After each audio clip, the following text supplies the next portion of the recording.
हर एक सफलता प्राप्त किए हुए व्यक्ति की लोग पीछे से बुराई करते हैं, उसकी प्रमुख वजह क्या है? कुछ वजह हैं। पहली बात, जो तुम्हें प्राप्त है वो उनके पास नहीं है, मीन्स सफलता। पीछे से बुराई क्यों करते हैं? उसके कुछ रीजन है। जो तुम्हें प्राप्त है वो उनको प्राप्त नहीं है, इट मीन्स तुम्हारी सफलता। और जो तुम जिस तरीके से जीते हो, what is your life style, जो तुम्हारा लाइफ स्टाइल है वो उसको अचीव नहीं कर सकते, तो वो ऐसे जी नहीं सकते जैसे तुम जीते हो। इसलिए भी वो तुम्हारी बुराई करते तुम्हारे पीछे से, इसलिए भी वो परेशान रहते हैं। जो सफलता तुम्हें मिल गई है वो उन्हें नहीं मिलती। और सबसे अहम बात, जो तुम्हारे पास है वो उनके पास नहीं है, इसलिए वो तुम्हारी बुराई करते हैं। तो यू फॉरगेट एवरीथिंग, सबको भूल जाओगे वो तुम्हारे बारे में क्या कहते हैं। अगर तुम्हें चिंता करनी है तो सिर्फ इस बात की कि मेरा कन्हैया तुम्हारे बारे में क्या कहता है, मेरा गोविंद तुम्हारे बारे में क्या कहता है।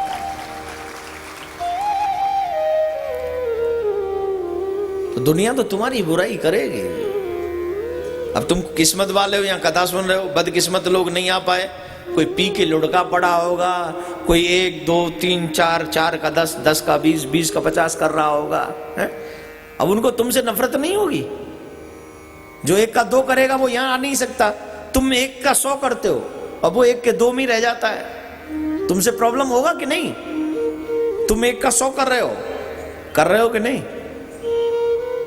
एक जन्म सुधर गया तो फिर दोबारा जन्म होगा ही नहीं। कितना बड़ा लाभ तो तुम अपनी जिंदगी से ले रहे हो, कितना बड़ा लाभ ले रहे हो।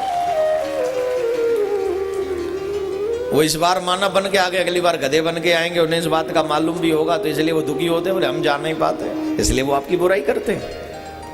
इसलिए टेंशन मत लो, टेंशन तो उन्हें लेना चाहिए। साधु संग बैठ बैठ लोक लाज खोई, अब तो बेल फैल गई। बेल फैल गई, समझ गए? पहले बेल लगाते थे ना, सब्जियों की भी बेल होती थी, और बुर्जियों में और ऐसी जगह पे लगाते, खेतों में बेल लगाते थे। काके वाते बिटौरा पे लगाते करे, ब्रज में बिटौरा के जिसमें कंडे रखे जाते, आपके यहाँ कुछ और कहते होंगे उसे। उपले जहां रखे जाते हैं उस जगह को क्या कहते हैं? उपले, गाय के गोबर के उपले हैं?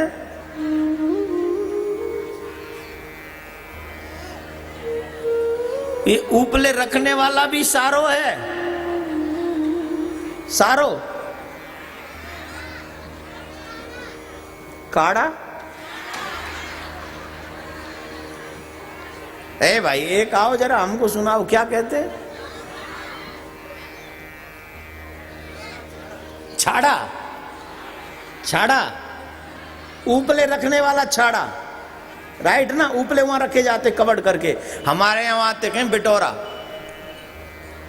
हाँ, ये ब्रजवासी बैठे, ये बैठे, ये बैठे, बिटौरा ही कहना बात है, जहां कंडा धरे जाएगा। हमारे ब्रज में एक और कहावत बड़ी अच्छी है, बिटौरा में कंडा ही निकलेंगे और क्या निकलेंगे? बिटौरा में तो हीरा मोती थोड़ी निकलेंगे, कंडा ही निकलेंगे। ए माताराम, केम करो छू? रुको ना, हूं बोलू छू ना, तमें सुनो छू बस। तो क्या क्या बोला था? छाड़ा, छाड़ा में से उपला ही निकलेंगे ना, कि उसमें से डायमंड निकलेगा? बोलो, छाड़ा में से तो डेबिट वही निकले, उपले।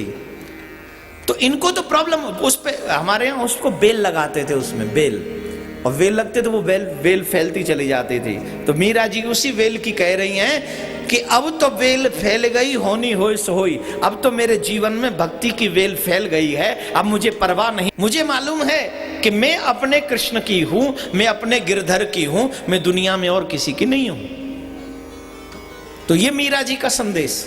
होनी होई सोई, मेरे तो गिरधर गोपाल दूजरो न कोई। तो साधुओं की सेवा, देवर्षि नारद कहते हैं भक्तों का चरित्र श्रवण हो, संतों की सेवा हो। हे वेदव्यास जी, मैं जो आज देवर्षि नारद हूं ना, ये साधुओं की कृपा से ही हूं। कैसे? मैं तुम्हें पूर्व जन्म सुनाता हूं अपना। जब मैं पूर्व जन्म में एक दासी का पुत्र था, मेरी माँ एक धर्मात्मा वैश्य के यहां सेवा किया करती थी। मैं छोटा सा था मैं, तो वहां पर कुछ साधु आके रुके, और जब साधु आके रुके तो मुझे सेवा मिली। क्या? बोले साधुओं को भोजन पवाने की, उनकी पत्तल उठाने की ये सेवा मुझे मिली। मैं फूल भी लाके देता उनको तोड़ तोड़ के भगवान की सेवा के लिए। साधु बड़े प्रसन्न होते। अब मैंने एक सेवा अपने मन से ले ली। कौन सी? बोले जब साधु सोने जाते तो मैं उनके चरण दबाता। आजकल लोग प्रणाम नहीं करते, चरण क्या खाक दबाएंगे। और इस दुनिया में कई लोग तो ऐसे डोल रहे हैं, जिनको मौका मिले तो वो साधुओं का गला दबा दे। हंसने की बात नहीं कह रहा हूं, कसम से तैयार बैठे। इतनी रोटी खा ली है उन्होंने गद्दारी की, अधर्म की, कि अब तो साधुओं को देखें तो उन्हें क्रोध आ जाता है। इतनी नफरत हो गई है उनको, सनातन धर्म से नफरत हो गई है। संतों को देखना पसंद नहीं करते। ये क्या है? ये पाप का उद्गम है मेरे भाई बहन। ये पाप का घड़ा है जो ठाकुर जी के चरणों में भक्ति का मन नहीं लगने